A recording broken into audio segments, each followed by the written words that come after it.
These firebombs landed and started fires on impact. These balloons landed in the northeastern part of the United States and a few in Canada. Thousands of balloons were launched and landed in the U.S., but did not cause the damage anticipated. The 555th Battalion was ordered westward to Camp Pendleton, Oregon, to begin 2 weeks training in the proper method of fighting forest fires, Operation Firefly.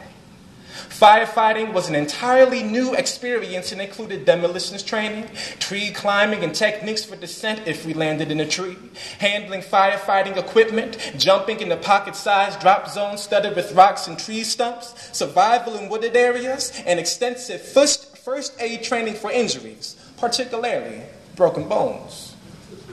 We learned to do the opposite of many things we learned, like deliberately landing in trees instead of avoiding them. The parachute was designed by Frank Derry for jumping in heavily forested areas. Forest rangers taught us how to climb, use an axe, and what vegetation to eat, and we worked with bomb disposal experts. The entire battalion qualified as smoke jumpers, the Army's first and only firefighters, airborne firefighters. The roar of the propellers brought me back to the job at hand. I looked up and saw the red light had turned to green. The jump master gave the order to jump. We had arrived at our fire. All 34 enlisted men and 2 officers jumped and assembled on the ground about 500 feet from the burning trees. It rained very hard off and on for 2 days and nights, making our job so much easier. The fires cooled down, and 3 days after the ground troops arrived, we were relieved of our duties. After the war was over, Operation Firefly was closed, and we became a footnote in World War II history.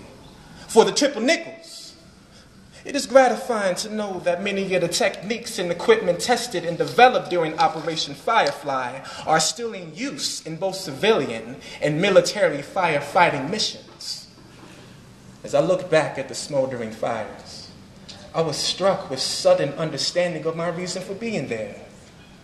Why would a black man risk his life to help his country? The answer was simple. This is my country.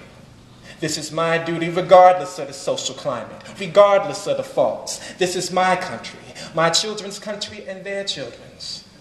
It is up to me and many people of all races and cultures to fight the haters and racists to make this place a better place to live.